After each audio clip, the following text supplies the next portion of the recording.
So ito po, no, 4x4 by 8 feet po yung ating standard size ng ating molder. 4mm thickness na po siya, dual at heavy duty na po siya, no. Adjustable din siya, pwede ka nang gumawa dito ng 4 feet, 4 feet, 5 feet, 6 feet, 7 feet hanggang 8 feet. Kasi nga po 4x4 by 8 feet po yung molder natin. So we can ship nationwide, Luzon, Visayas, Mindanao. Kahit saan sulok man tayo ng mundo, kaya nga buti ng ating cargo. Kung concrete products po ang kailangan ninyo, dito lang sa Gym Hardware, ang Kukulamber Concrete Products, Karituan Branch, yung ating mga poste. Okay? Ayan, kung nakikita ninyo, dito lang po yan. Kami lang po ang gumagawa dito. Tatlo ang bakal sa loob. At pagka 6 feet, 6 yung stirrup natin na ilalagay. Pagka 7 feet, 7. Pagka 8 feet, 8. Okay, so tatlong bakal po ang nilalagay natin sa loob. Ayan, mabuhay po tayo.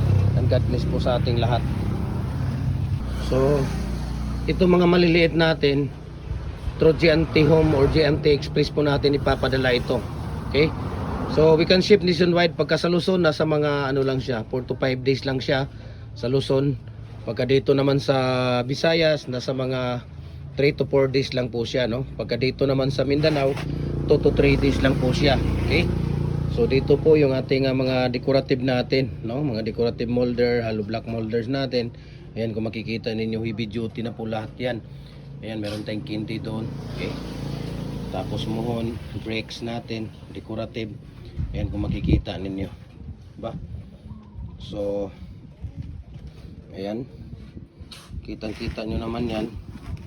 Yung mga molder natin. So, we can ship nationwide po. Luzon, Visayas, Mindanao, no? Ayan. So, message nyo ako. Share ko sa inyo ang price rate sa shipping details dito.